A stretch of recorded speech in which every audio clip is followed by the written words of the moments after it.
Tego, Zawakwego. Aujourd'hui, j'aimerais adresser un topic quand même assez sérieux dans cette capsule. C'était les tensions récentes dans la communauté et autour. Je voudrais juste commencer par dire que c'est pas quelque chose qui est étranger à notre communauté. On le vit depuis juste avant la crise d'Oka jusqu'au présent. On voit souvent dans la communauté des actes d'intimidation, on voit des coups de feu, on voit des courses à haute vitesse.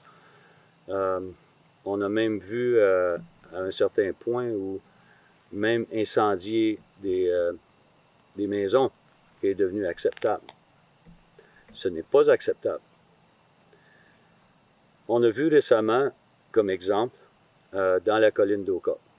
On avait des manifestants qui étaient là et en majorité étaient très paisibles. Ils faisaient leur manifestation et sans incident.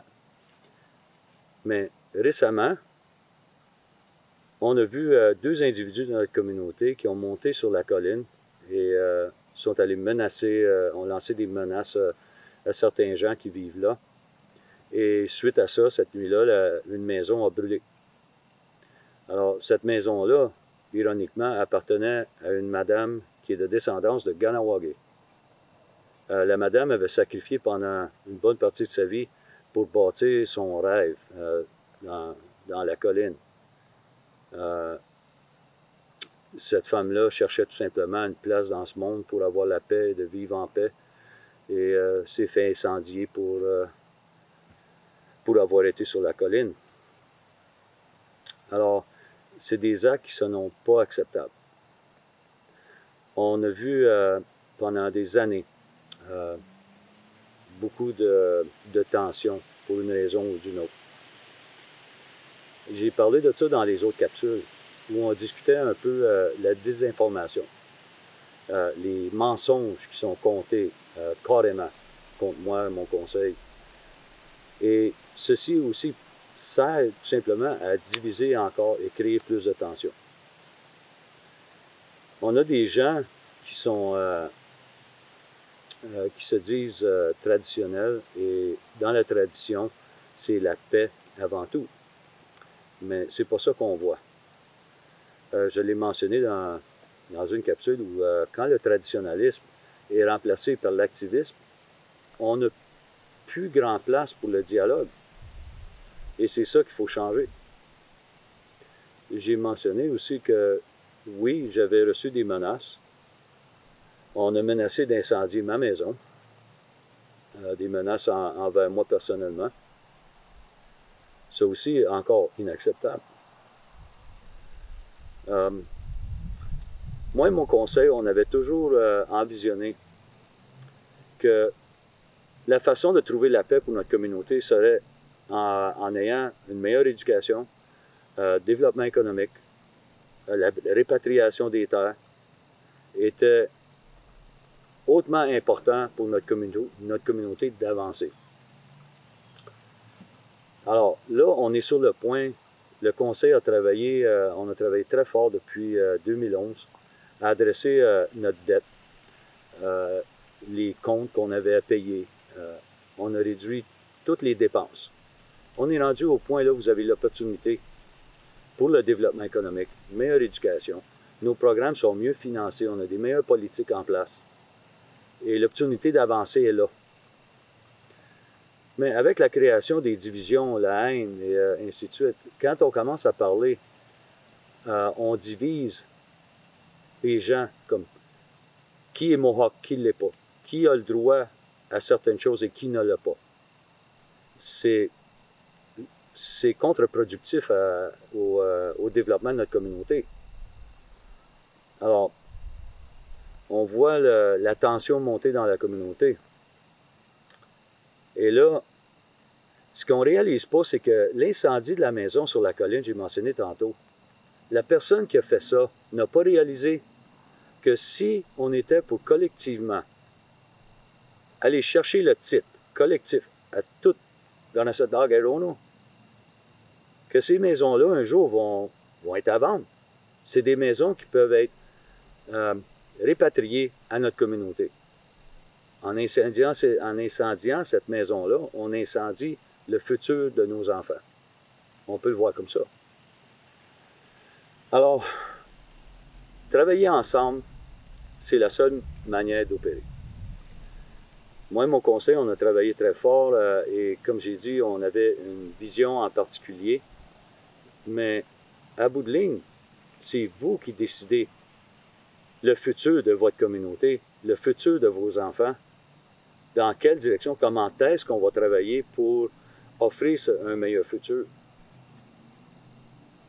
Alors, en ce moment, on avait implémenté des consultations. C'était des consultations sur le plan compréhensif communautaire. Alors, on avait un peu d'engagement avec les gens pour amener leurs idées, pour justement formuler un futur, dans quelle direction notre communauté peut aller. Mais malheureusement, on n'a pas eu beaucoup de participation. Et on m'avait mentionné que c'était frustrant un petit peu parce que on essaie de consulter avec la communauté, mais souvent la communauté ne veut pas participer. Alors, c'est un petit peu frustrant. Mais on va continuer. On va continuer à s'engager avec la communauté, informer la communauté.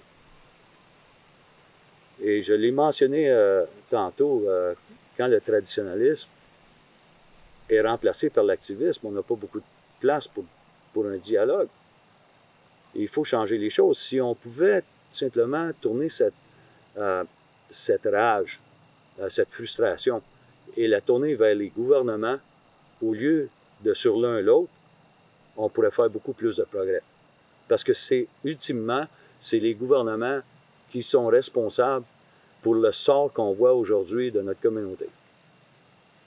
Mais on intente toujours la désinformation pour essayer de blâmer quelqu'un.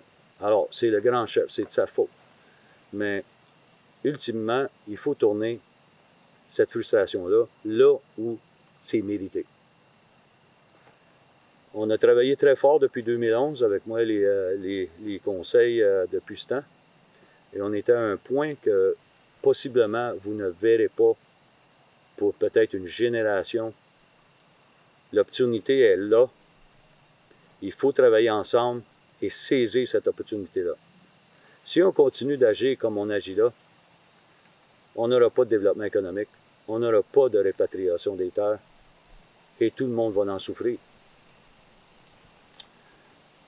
Alors, c'est simple. Essayer de répatrier ces terres, un autre bout de mes informations ou de division, c'est que les terres, comme certains pensent que ça va être juste pour certains, c'est pas vrai. Les terres sont répatriées pour le bénéfice de tout le monde, sans exception. Et c'est ça le but dans notre développement. Si les gens commencent à se sentir comme s'ils ont le bénéfice du développement, les efforts du Conseil, peut-être qu'on va voir moins de division dans notre communauté, moins de haine, moins d'actions violentes. On va pouvoir développer comme communauté, une communauté prospère, une communauté saine. Mais de la façon qu'on est là aujourd'hui, ça m'inquiète un petit peu.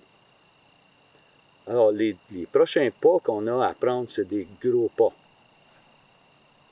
Alors, il ne faut pas continuer à utiliser les outils de colonialisme, comme la division, qui a droit à quoi. Ça, c'est un outil de colonialisme et on l'utilise contre nous-mêmes. Et on parle de décoloniser, mais on est en train de faire les mêmes erreurs qui nous ont été imposées. Il faut trouver une vision commune. Et ceux qui parlent de paix, ceux qui disent de toujours parler de paix, mais de parler de la paix et de voir les actions, c'est complètement différent, ce qu'on voit. Alors, il faut essayer de trouver un but, de trouver un chemin commun pour établir une paix, surtout une réconciliation entre nous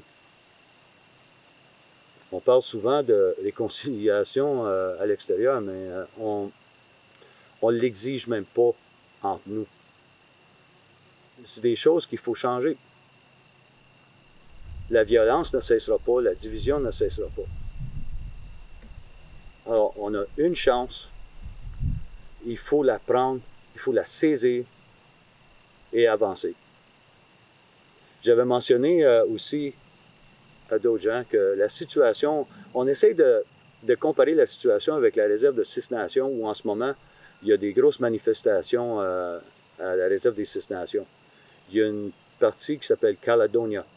Il y a un développeur là, qui veut développer des condos, je ne sais pas trop quoi, mais lui ne veut pas céder le titre de ces terres-là à Six Nations parce que lui pense qu'il a le droit ultime. Il a le droit de le faire. Tandis qu'ici, avec la colline, on a une entente avec M. Grégoire Gollain. On a une entente en principe où M. Gollain va tenir ses terres, ce qui reste de ses intérêts, et les transférer à la communauté Mohawk.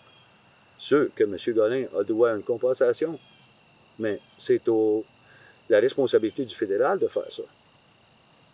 Alors, M. Gollain a dit, il nous a donné son assurance qu'il n'y en a plus de développement dans la colline. L'eau de terre qui reste vont faire partie de la répatriation éventuelle à notre communauté. Et même dans la Pinède, M. Gollain avait donné sa parole qu'il n'était pas pour développer dans la Pinède. Il a gardé sa parole. Et même veut céder 170 arpents de Pinède à notre communauté pour créer une aire protégée autochtone. De repatrier ça à Kanesatake. Alors, on ne peut pas comparer, je ne vois pas la comparaison entre Six Nations et la colline. C'est tout simplement des gens qui veulent tout simplement encore diviser la communauté parce que on est en train d'avoir des arguments sur qui va avoir le titre, mais envers l'un l'autre, à l'interne, c'est le titre qui appartient à tous les Mohawks.